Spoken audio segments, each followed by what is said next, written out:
ओम सहनाववतु सहनौ भुनक्तु सह वीर्यं कर्वावहै तेजस्विनावधीतमस्तु मा विद्विषावहै। ओम शांति शांति शांति।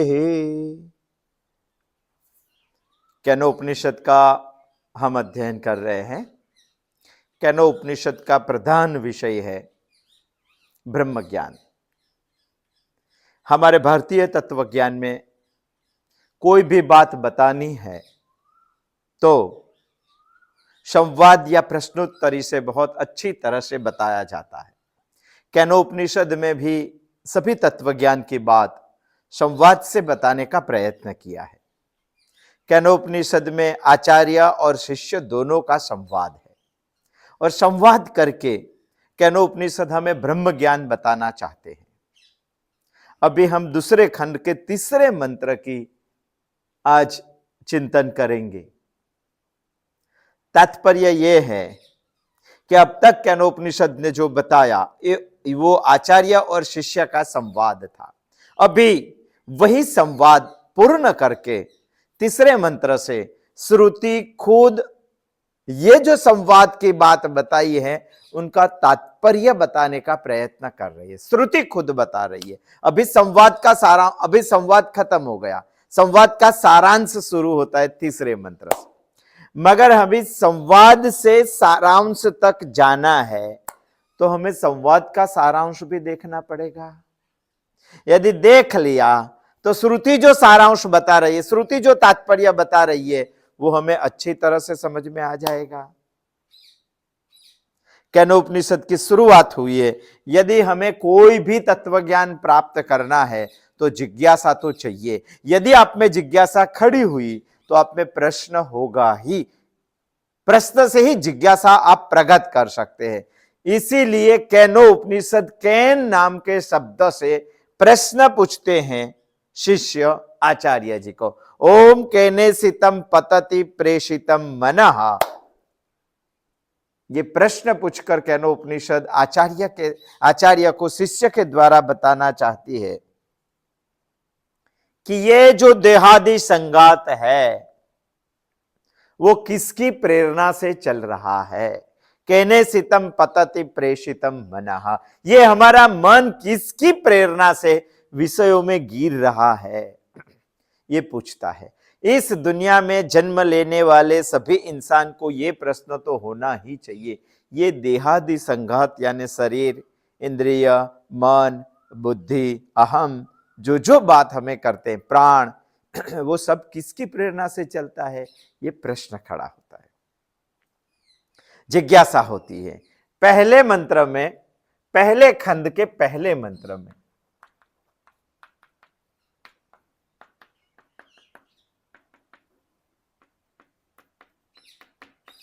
हमारी जिज्ञासा ये है कि यह शरीर में जो क्रिया शक्ति और ज्ञान शक्ति है वो किसकी प्रेरणा से काम कर रही है, वो प्रश्न है। आचार्य जी ने उत्तर देने का शुरुआत किया। दूसरे मंत्र क्या उत्तर दिया आचार्य जी ने, वो हमें सुनना पड़ेगा। ये किससे चल रहा है वो आपको देखना है। तो आचार्य जी ने दूसरे मंत्र में प्रत्युत्तर दे दिया। श्रोतस्य श्रोत्रम मनसो मनोयत वाचो हवाचम स प्राणस्य प्राण। क्या बता दिया, सोचने जैसी बात है।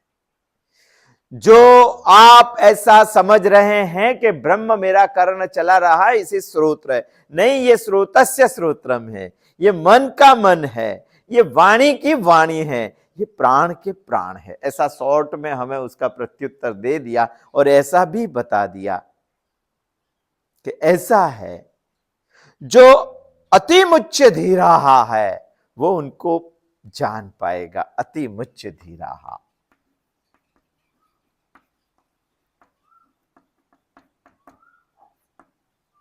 धीर पुरुष है वही उनको जान पाएगा। जो धीर पुरुष है वो देहादि संगात को अहम भाव से प्रवृत्त, अहम भाव नहीं मान, देहादि संगात में ही अहम है मगर वो आत्मा को देहादि संगात नहीं मानते। देहादी संगात नहीं मानते। बाकी के सब लोग देहादी संगात को ही मैं मानते हैं, अहम भाव मानते हैं। देहादी संगात में से अहम भाव वो निकाल देते हैं, जो धीर है वो, क्योंकि अहम भाव का आधार ही है ममत्व। जो धीर है वो अहम भाव भी निकाल देता है, ममत्व भी निकाल देता है। प्रेत्यास्मात् लोकात् अमृतात् भवन्ति, ये लोक को छोड़ के अमृत तत्व को प्राप्त हो जाते हैं। जो धीर है वो अतिमुच्य धीरा। बहुत अच्छी बात केनो उपनिषद ने हमें दूसरे मंत्र में बताई है, मगर तीसरे मंत्र में हमें यह मंत्र सुनकर ऐसा लगता है कि हम वाणी से उधर पहुंच जाएंगे, हमारी श्रोत्र से उधर पहुंच जाएंगे, हमारी चक्षु से उधर पहुंच जाएंगे। तभी प्रत्युत्तर देके आचार्य जी ने स्पष्ट किया, न तत्र चक्षुर गच्छति न वाग गच्छति नो मनः। वहां कोई नहीं पहुंच सकता है, जो ब्रह्म ज्ञान है वो ब्रह्म के पास कोई नहीं पहुंच सकता। और तीसरे मंत्र में हमें एक आगम वाक्य बता दिया केनो उपनिषद ने, वही वेद वाक्य है, वही परम वाक्य है, वही श्रुति वाक्य है। क्या बताया? अन्य देव तद विदितात अथो अविदितात अधि। जो जब जब किसी के द्वारा जाना गया है इस दुनिया में उसको विदित बोलते हैं, मगर जो चीज किसी के द्वारा भी कहां भी जानी नहीं गई है उसको अविदित बोलते हैं। ब्रह्म विदित और अविदित दोनों से भिन्न है, ऐसा एक आगम वाक्य केनोपनिषद ने हमें तीसरे मंत्र में बता दिया है। और बाद में चौथे, पांचवें, छठे, सातवें और आठवें मंत्र में 5 मंत्रों तक हमारी भ्रांति निकालने के लिए केनोपनिषद ने हमें अंतर्मुख करने के लिए और दूसरे मंत्र की स्पष्टता करने के लिए और आगम वाक्य का दृढ़ीकरण करने के लिए 4, 5, 6, 7 और 8 मंत्र बता दिया। सोचने जैसी बात है। केनोपनिषद ने यह बता दिया, यद वाचा अनाभ्युदितम येन वाक् अभ्युद्यते। बहुत अच्छी बात बता दी। वो बोलने वाला है मगर वाणी नहीं है, वाणी वहां पहुंच नहीं सकती है, उसके सहारे से वाणी बोल सकती है। यद वाचा अनभ्युदितम येन वाक् अभ्युद्यते यत मनसा न पश्यति यत मनसा न मनुते येनार्हो मनोमतम। केनोपनिषद ने यह बात बता दी कि मन द्वारा वो सोच सकता है मगर मन वहां पहुंच सकता नहीं। वो सोचता है मगर मन नहीं है। ये बात केनोपनिषद ने हमें स्पष्ट कर दी है। यह चक्षुषा न पश्यति येन चक्षुषी पश्यति। वो आंख के द्वारा देखता है मगर आंख वहां पहुंचती नहीं है, आंख वो नहीं है। बहुत अच्छी बात बताई। यत् श्रोत्रेण न शृणोति येन श्रोत्रम मिदं श्रुतम। वो सुन सकता है मगर वो कान नहीं है, वो कर्ण नहीं है। ये एक एक बात हमें सोचनी चाहिए, एक एक बात हमें सोचनी चाहिए। यत् प्राणेन न प्रणीति येन प्राण प्रणीयते। हमें ऐसी भ्रांति है कि प्राण वहां पहुंच सकेगा, प्राण को प्रणीत करने वाला वो है मगर प्राण वहां पहुंच नहीं सकते। प्राण की जो शक्ति दिखाई दे रही है वो ब्रह्म की है मगर प्राण ब्रह्म नहीं है। न तत्र चक्षुर गच्छति। पहले खंड में, पूरे खंड में केनोपनिषद ने ब्रह्म का सही माने में स्वरूप बता दिया।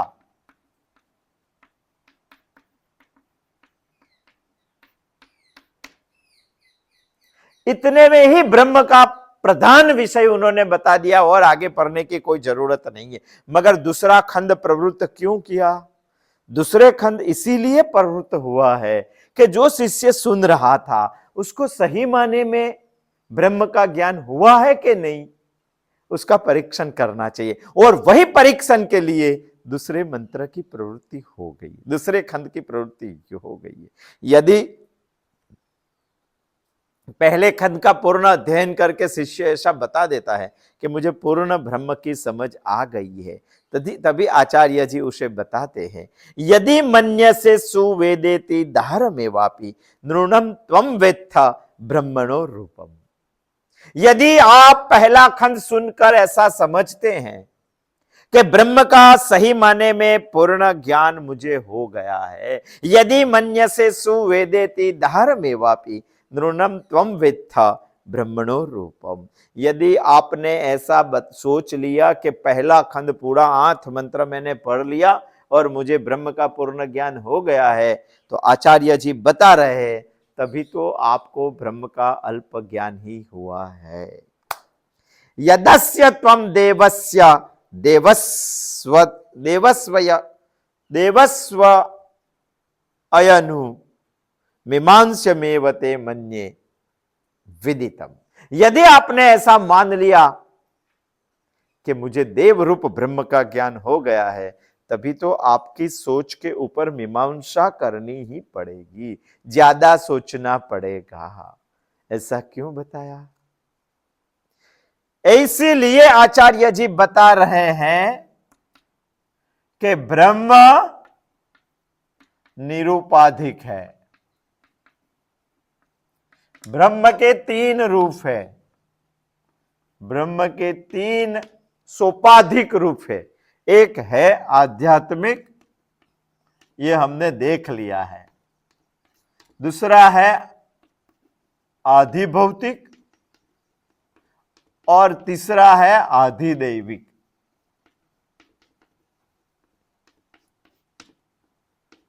इसमें सृष्टि के सारे देह आ जाएंगे, जो देहाधिधारी है, जो भूतों का शरीर दिखाई दे रहा है वो सब आ जाएंगे। उसमें सृष्टि के सारे पदार्थ आ जाएंगे।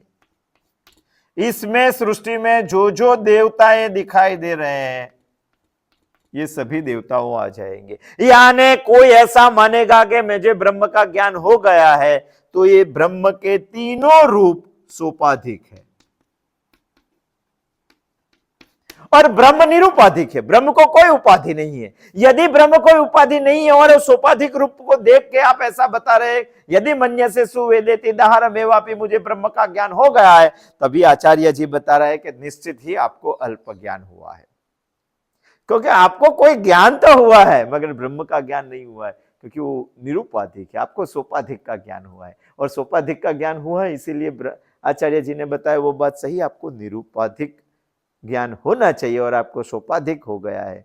ब्रह्म सोपाधिक नहीं है। आपने जान लिया तो जान लिया, मगर वो अल्प ज्ञान है। यदि आपने देवरूप ब्रह्म को जान लिया, तभी तो आपके विचार ऊपर सोच पे मीमांसा करनी ही पड़ेगी, क्योंकि आपको सोपाधिक ब्रह्म का ज्ञान हुआ है। प्रश्न ये खड़ा हुआ कि शिष्य ने ज्यादा सोचा और ज्यादा सोचकर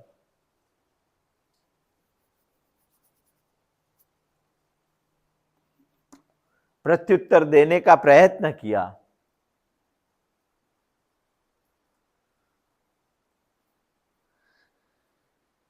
और प्रत्युत्तर देने का प्रयत्न किया, ये पहले मंत्र का ही है सब। दूसरे मंत्र में सोचकर प्रयत्न देने का शिष्य ने प्रयत्न किया और प्रयत्न कर कर उन्होंने बहुत सोचा और सोचकर जवाब देने का प्रयत्न किया।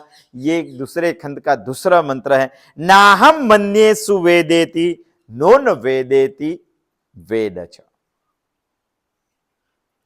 नाहम मन्ये सुवेदेति नोन वेदेति वेदच।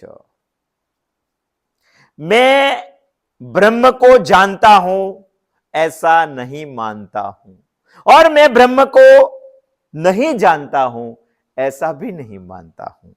ना हम मन्ये सुवेदेति नोन वेदेति वेदच। यो नस तद्वेद तद्वेद नोन वेदेति वेदच। 2 बार रिपीट करके ये बता दिया, मैं जानता भी हूं मैं नहीं भी जानता हूं। ये मेरा वाक्य जो है, ये मेरी जो बोलने की इतना वाक्य है, वो वाक्य जो समझ जाएगा वो ब्रह्म को जानता है। यानी शिष्य ने, आचार्य ने जो पहले आगम वाक्य बताया था वही आगम वाक्य के शब्द बदलकर योनस तद वेद नो न वेदेति वेद च, ये बात बताई है।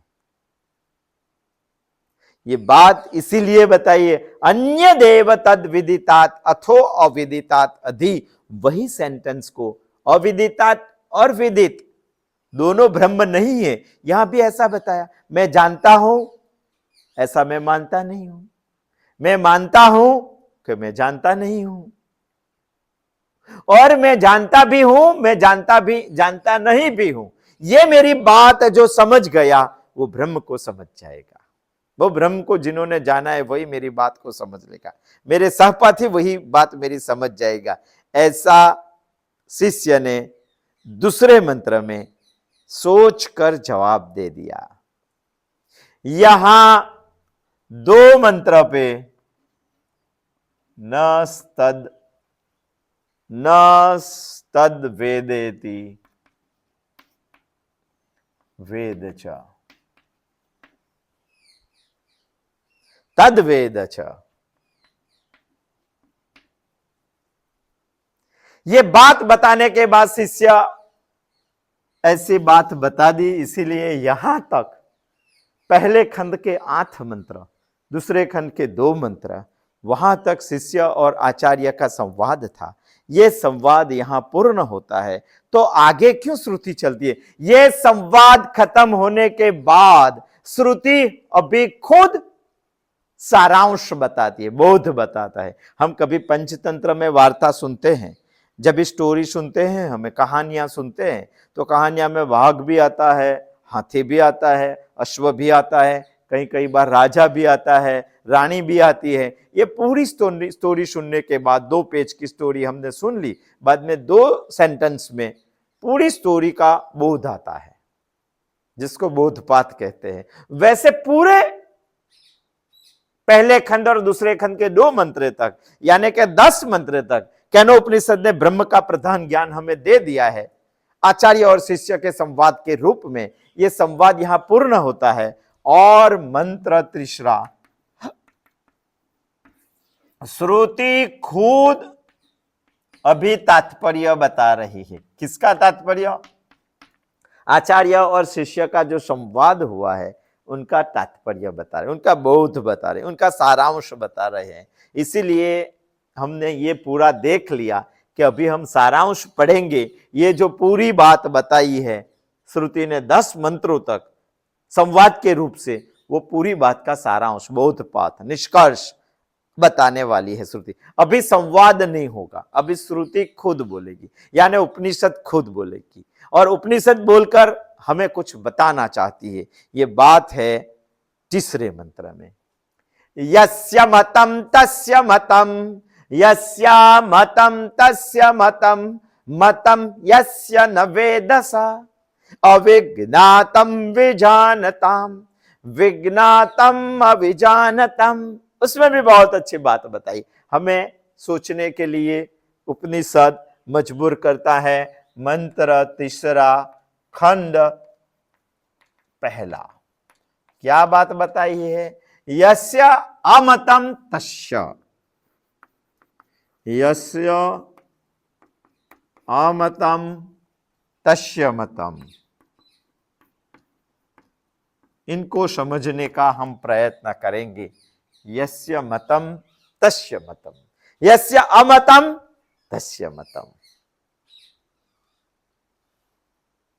यस्य अमतम, अमतम यानी जाना नहीं है, मतम माने जाना है। श्रुति हमें ये पूरी बात की सारांश बताकर ये बता रही है, यस्य मतम और यस्य अमतम तस्य मतम। जिन्होंने जाना नहीं है उन्होंने जाना है। बहुत अच्छी बात है, बहुत अच्छी। जिन्होंने जाना नहीं है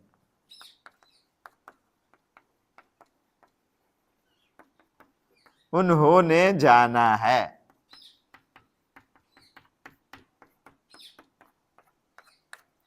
ये ब्रह्म जिन्होंने जाना नहीं है, समझ लो उन्होंने जाना है। ऐसा श्रुति ने पहले तीसरे मंत्र के पहले चरण के पहले भाग में बताया है।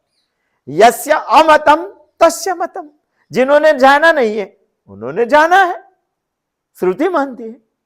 और बाद में क्या बताया? मतम यस्य न वेदसः, मतम यस्य न वेदसः, यस्य मतम न वेदसः, यस्य मतम न वेदसः।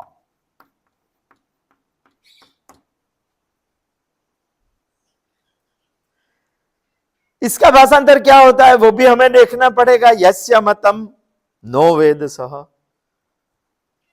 जिन्होंने जाना है उन्होंने जाना नहीं है। यस्य मतम जाना है, न वेदसः जाना नहीं है।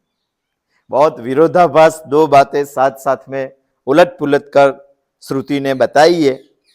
बातें सरल है, समझने का मुश्किल है। बताया तो सरल, एकदम सिंपल सारांश बता दिया है। और पूरी जो 10 मंत्र तक हमने चर्चा की है उसका ही सारांश, मगर हमें उनके बारे में बहुत सोचना पड़ेगा, सोचकर समझना पड़ेगा। यस्य अमतम तस्य मतम, जिन्होंने जाना नहीं है।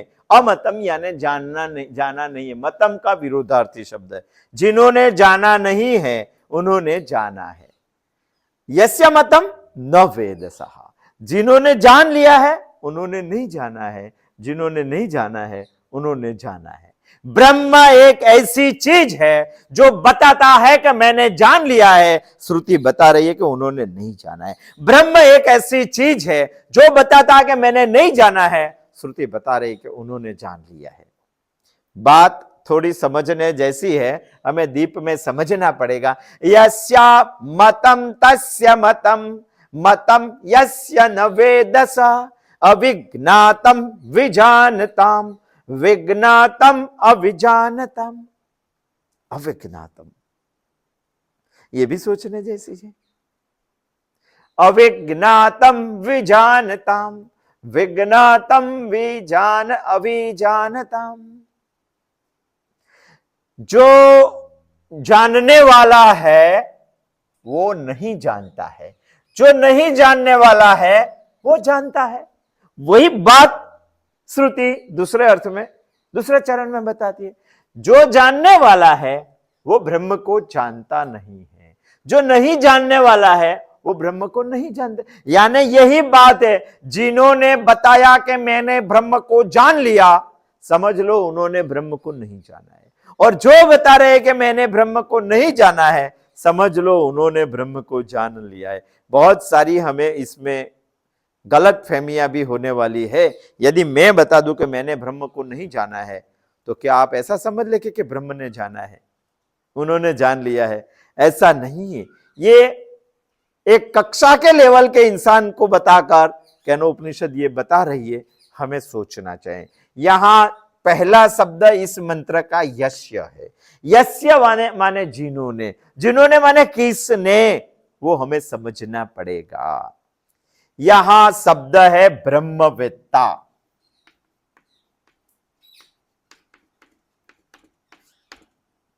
ब्रह्मवेत्ता का अभिप्राय है, ब्रह्मवेत्ता का निश्चय है कि जिन्होंने ब्रह्म को जाना है वो नहीं जानते हैं, जिन्होंने ब्रह्म को नहीं जाना है वो ब्रह्म को जानते हैं। डबल विरोधाभास साथ साथ में बात बताकर उपनिषद हमें कुछ गहरी बात बतानी चाहती है। यहां यस्य शब्द को समझने का हमें प्रयत्न कर रहे हैं। यहां ब्रह्मवेत्ता के संदर्भ में यस्य शब्द बताया है। ब्रह्मवेत्ता किसको बताएंगे? ब्रह्म शब्द दो जगह पे प्रयोग होता है। दो प्रकार के ब्रह्म को हम मानते हैं। एक शब्द ब्रह्म,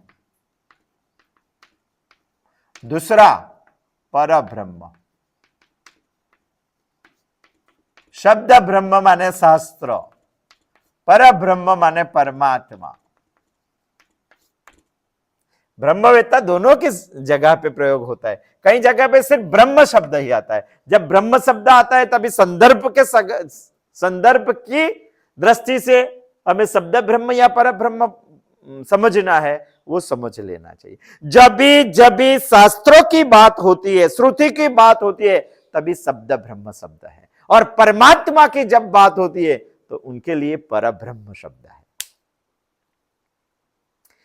यहां शास्त्र और शब्द ब्रह्म की बात बताकर ब्रह्मवेत्ता के संदर्भ में यहां यस्य शब्द बताया है। ब्रह्मवेत्ता यानी शास्त्रों जिन्होंने पढ़ लिए हैं, शास्त्रों जिनकी समझ में आ गया है, वैसा जो ब्रह्मवेत्ता है, वैसा ब्रह्मवेत्ता शब्द ब्रह्म पर शब्द ब्रह्मवेत्ता जो है, शास्त्रोविद जो है, जो शास्त्रवेत्ता है, ब्रह्मवेत्ता है, जो ब्रह्मज्ञ है,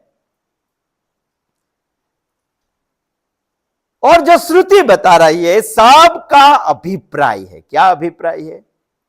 जो मानते हैं ब्रह्म अविदित है, ब्रह्म अमत है, वो ब्रह्म को जानते हैं। पहला समझ, यस्या मतम तस्य मतम, मतम यस्य न वेदस। जो ब्रह्मवेत्ता है, जो शास्त्रवेत्ता है, जो श्रुति है, जो शब्द ब्रह्म है, उसका अभिप्राय है कि जो मानते हैं ब्रह्म अविदित है, ब्रह्म अमत है, वो ब्रह्म को जानते हैं। और जो ब्रह्म को जानने जैसा समझ रहे हैं, वो ब्रह्म को नहीं जानते हैं। इसलिए दूसरी पंक्ति में श्रुति ने बताया, अविज्ञातम विजानताम, विज्ञातम अविजानताम। बहुत अच्छी बात बताई।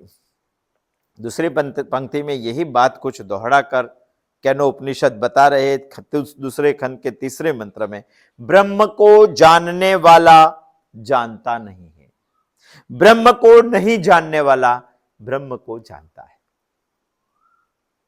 ब्रह्म को जानने वाला ब्रह्म को नहीं जानता है, ब्रह्म को नहीं जानने वाला ब्रह्म को जानता है। ये बात श्रुति ने तीसरे मंत्र की दूसरी चरण में बताई है।